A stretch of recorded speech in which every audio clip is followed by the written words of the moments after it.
তো এখন আমরা চতুর্থ শ্রেণীর বাংলাদেশ ও বিশ্ব পরিচয় বইয়ের অধ্যায় ৭ নিয়ে আলোচনা করব। অধ্যায় ৭-এর নাম হচ্ছে এশিয়ার ভৌগোলিক ও সাংস্কৃতিক বৈচিত্র্য। তোমরা অধ্যায়ের ভিতরে যে পড়াগুলো রয়েছে সেগুলো খুব সুন্দরভাবে পড়ে নিবে। এখন আমরা এখানে অধ্যায় ৭-এর যে অনুশীলনীর প্রশ্নগুলো রয়েছে সেগুলো উত্তর নিয়ে আমরা আলোচনা করব। এখানে প্রথমেই অধ্যায় ৭-এ আমাদের এখানে বলেছে যে সঠিক উত্তরের পাশে টিকচিহ্ন দাও। তো এখানে যে সঠিক উত্তরের পাশে টিকচিহ্ন দাও এগুলোর উত্তর করার আমরা প্রথমে চেষ্টা করি। দেখো, ১ নম্বর যে সঠিক উত্তরের পাশে টিকচিহ্ন দাও সেটা প্রথমটি হচ্ছে পশ্চিম এশিয়ার অধিকাংশ মানুষ কোন ভাষায় কথা বলে। তো এখানে অপশন দিয়েছে ক উর্দু, খ জাপানি, গ রাশিয়ান, ঘ আরবি। তো উপরে তোমরা যে অধ্যায়টি রয়েছে সেগুলো যদি পড়ো তাহলে কিন্তু দেখবে যে এশিয়ার বিভিন্ন জায়গার কিন্তু বর্ণনা দেওয়া হয়েছে। এশিয়াকে বিভিন্ন ভাগে ভাগ করা হয়েছে, তার মধ্যে পশ্চিম এশিয়ায় কিন্তু যে কোন ধরনের মানুষ বাস করে, কী ধরনের পোশাক পরে সেটা কিন্তু বলা আছে। তো এখানে মূলত ১ নম্বরে ঘ নাম্বার উত্তরকে আমরা বেছে নেব, কারণ পশ্চিম এশিয়ার অধিকাংশ মানুষ আরবি ভাষায় কথা বলে। তো এরপর দেখো ২ নম্বরে সারং এশিয়ার কোন অঞ্চলের ঐতিহ্যবাহী পোশাক। তো সারং এখানে অপশন দিয়েছে দেখো দক্ষিণ পূর্ব নাকি মধ্য। তো এটাতে আমরা যেটা দিতে পারি সারং এশিয়ার দক্ষিণ পূর্ব অঞ্চলের ঐতিহ্যবাহী পোশাক। এরপর দেখো ৩ নম্বর প্রশ্নটি, হিন্দুকুশ পর্বতমালা কোথায় অবস্থিত। তো এটার উত্তর হিসেবে আমরা দেব অপশন খ আফগানিস্তান। হিন্দুকুশ পর্বতমালাটি অপশন খ আফগানিস্তানে অবস্থিত। এরপর ৪ নম্বর সুন্দরবন কী ধরনের বনভূমি। এটার উত্তর হিসেবে আমরা দিতে পারি সেটা হচ্ছে অপশন খ ম্যানগ্রোভ। সুন্দরবন হচ্ছে ম্যানগ্রোভ বনভূমি। এবার প্রশ্নের উত্তরগুলো আমরা দেখলাম, এখানে যে সঠিক উত্তরের পাশে টিকচিহ্ন দাও আমরা এগুলোর উত্তর দেখলাম। এখন আমরা এখানে গ নাম্বারে দেখতে পাচ্ছি এখানে আমাদেরকে দিয়েছে সত্য হলে স, তার পাশে স এবং মিথ্যা হলে তার পাশে মি লেখো। অর্থাৎ এখানে উপরের যে অধ্যায়টি আমরা পড়লাম সেই অধ্যায়ের আলোকে এখানে দেখো 4-5টি বাক্য দিয়েছে।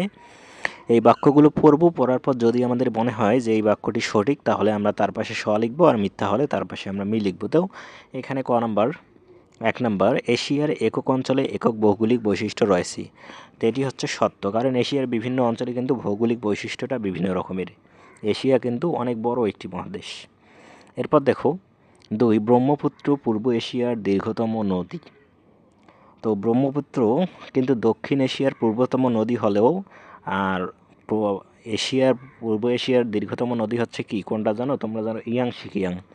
তো এখানে হচ্ছে ব্রহ্মপুত্র পূর্ব এশিয়ার দীর্ঘতম নদী, এটা হচ্ছে ভুল, মানে এখানে আমরা দেব মি। এখানে কি দেব? মি।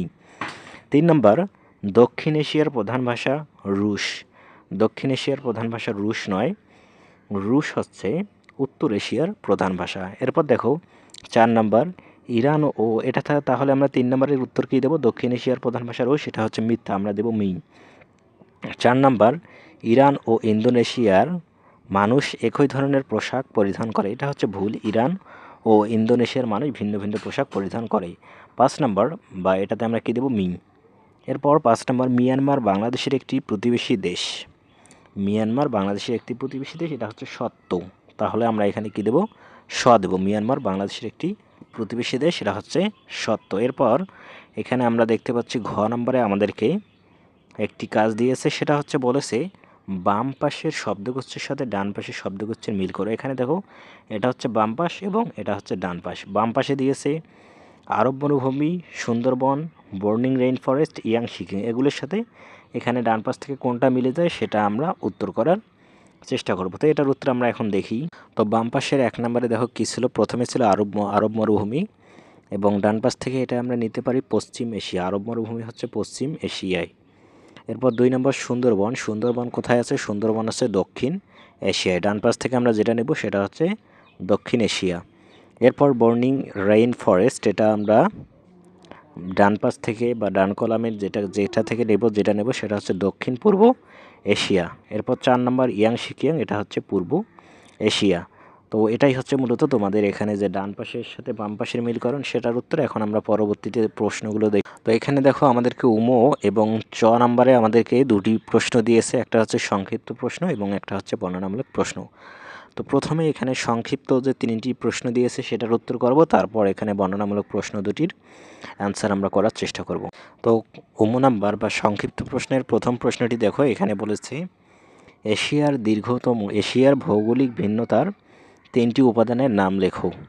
তো এটার উত্তর হিসেবে আমরা দেব এশিয়ার ভৌগোলিক ভিন্নতার 3টি উপাদান হলো, একটা হচ্ছে পর্বতমালা, একটা হচ্ছে নদ নদী, একটা হচ্ছে বনভূমি। মানে এশিয়ার বিভিন্ন জায়গায় এই পর্বতমালা, নদ নদী এবং বনভূমি বা মরুভূমি এগুলো ভিন্ন ভিন্ন। তো এরপর দেখো ইয়াংশিকিয়াং বিখ্যাত কেন? তো এটার উত্তর হিসেবে তোমরা দিবে ইয়াংশিকিয়াং নদীটি এশিয়ার বৃহত্তম ও দীর্ঘতম নদী। ইয়াংশিকিয়াং নদীটি এশিয়ার বৃহত্তম ও দীর্ঘতম নদী। এটি পূর্ব এশিয়ার চীনে অবস্থিত। এটি সুবিশাল দৈর্ঘ্য ও এশিয়ার দীর্ঘতম নদী হিসেবে বিখ্যাত। তো এভাবেই তোমরা উত্তরটাই দিবে। এরপর দেখো 3 নম্বর, পশ্চিম এশিয়া ও পূর্ব এশিয়ার সাংস্কৃতিক বৈশিষ্ট্যের মধ্যে দুটি পার্থক্য লেখো। তো পশ্চিম এশিয়া এবং পূর্ব এশিয়ার মধ্যে দুটি সাংস্কৃতিক পার্থক্য লিখবে। 1 নম্বর লিখবে ধর্ম ও ভাষা। 1 নম্বর দিবে ধর্ম ও ভাষা। পশ্চিম এশিয়ার প্রধান ধর্ম ইসলাম এবং অধিকাংশ মানুষ আরবি ভাষায় কথা বলে। অন্যদিকে পূর্ব এশিয়ার বৌদ্ধ ধর্মের অনুসারীরা বেশি এবং প্রধান ভাষা চীনা ও জাপানিজ। আর খাদ্যাভ্যাস দিবে পশ্চিম এশিয়ার মানুষের জনপ্রিয় খাবার হলো রুটি, খেজুর, কাবাব, মাসবুশ ইত্যাদি। অন্যদিকে পূর্ব এশিয়ার মানুষের প্রিয় খাবার হলো ভাত, সামুদ্রিক মাছ, সুশি, চাউমিন ইত্যাদি।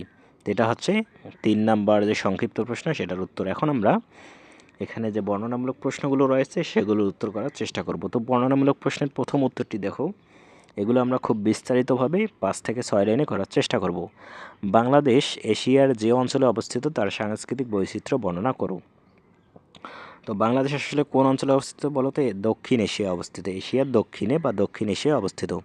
তো এটার উত্তর দেখো কী দেবে, বাংলাদেশ এশিয়ার দক্ষিণ এশিয়া অঞ্চলে অবস্থিত। দক্ষিণ এশিয়ার সাংস্কৃতিক বৈচিত্র্য নিচে বর্ণনা করা হলো। এই সাংস্কৃতিক বৈশিষ্ট্যের মধ্যে হচ্ছে ধর্ম, ভাষা, পোশাক, খাদ্যাভ্যাস এগুলোকে বলা হয় সাংস্কৃতিক বৈচিত্র্য। তো দেখো ধর্ম ও ভাষা, এ অঞ্চলে মূলত হিন্দু। 1 নাম্বার দিবে তোমরা, এখানে 1 নাম্বার দিবে ধর্ম ও ভাষা। এ অঞ্চলে মূলত হিন্দু ও ইসলাম ধর্মের মানুষের বসবাস। হিন্দি, বাংলা, উর্দু ভাষার ব্যাপক ব্যবহারের পাশাপাশি এখানে পশতু, তামিল ও সিংহলি ভাষাও প্রচলিত। এরপর পোশাক দেবে, পুরুষরা সাধারণত ধুতি, লুঙ্গি, কুর্তি, পায়জামা, পাঞ্জাবি, শার্ট প্যান্ট ও গেঞ্জি পরিধান করে। নারীরা শাড়ি, ব্লাউজ, সালোয়ার কামিজ, বোরকা ও হিজাব পরে। এরপর খাদ্যাভ্যাস মানে কী কী খাবার খায়। খাদ্যের তালিকা রয়েছে ভাত, রুটি, মাংস, সামুদ্রিক ও মিঠা পানির মাছ। এই অঞ্চলে মানুষ সাধারণত মশলাযুক্ত খাবারে অভ্যস্ত। এছাড়াও এখানে খাদ্যাভ্যাসের শেষ করবে তোমরা এটা দিয়ে। এছাড়াও ভারত জুড়ে নিরামিষ ভোজীর সংখ্যাও উল্লেখযোগ্য। তো এটা হচ্ছে কি 1 নম্বর বর্ণনামূলক বা 6 নম্বরের 1 নম্বর প্রশ্নের উত্তর। এখন আমরা এখানে 2 নম্বর আরও একটি প্রশ্ন আমাদেরকে দিয়েছে বর্ণনামূলক প্রশ্নে, সেটা হচ্ছে বিভিন্ন ভৌগোলিক বৈশিষ্ট্য এশিয়া মহাদেশকে কীভাবে বৈচিত্র্যময় করেছে তা বর্ণনা করো। তো এটার উত্তর হিসেবে তোমরা দিবে এশিয়া মহাদেশের একক অঞ্চলে একক ধরনের ভৌগোলিক রূপ দেখা যায় যা একে বৈচিত্র্যময় করে তুলেছে।